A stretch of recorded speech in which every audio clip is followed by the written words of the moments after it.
90 BMW 335i to remove the factory exhaust and install the new Valvetronic components. There are a couple quick things you need to do. There is a bolt right here. I believe this is a 13 millimeter.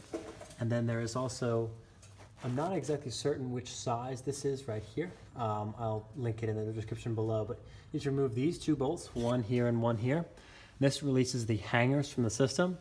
And then you have to remove your clamps. If your car does not have clamps, you will see on the full system, on your full stock system, there will be a little dimple in right here and right here on the stock factory system. That is the indication of where to cut on these systems. So that's your correct location to cut the system. So again, here and here there'll be little dimples, so you cut there and there. And then you remove this 13 millimeter and this other bolt. Again, I'm sorry, I don't know which this is. This will remove your hangers and the whole system should come down nice and easily.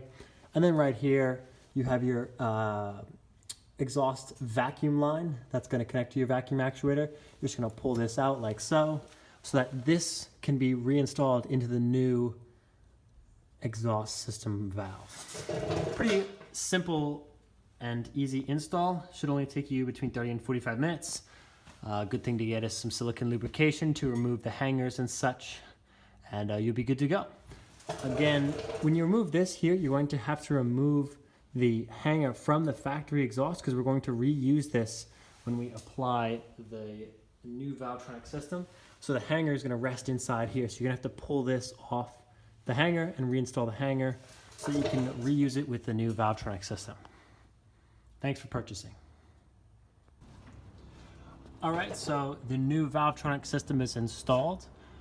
This car had already had the exhaust cut, so we reused, these are the BMW factory 60 millimeter and 55 millimeter clamps. In your kit, you will be shipped the same style clamps. The exhaust hanger goes right here. Again, we reinstalled this with 13 millimeter bolt we used from the factory system. And everything lines up brilliantly here. And then you take your stock line from your factory valve and you just plug it into here. Something that will happen, there's actually a little clip of where it is installed. What you will have to do is remove the clip and kind of pull the line a little bit because normally the position of this valve is over here.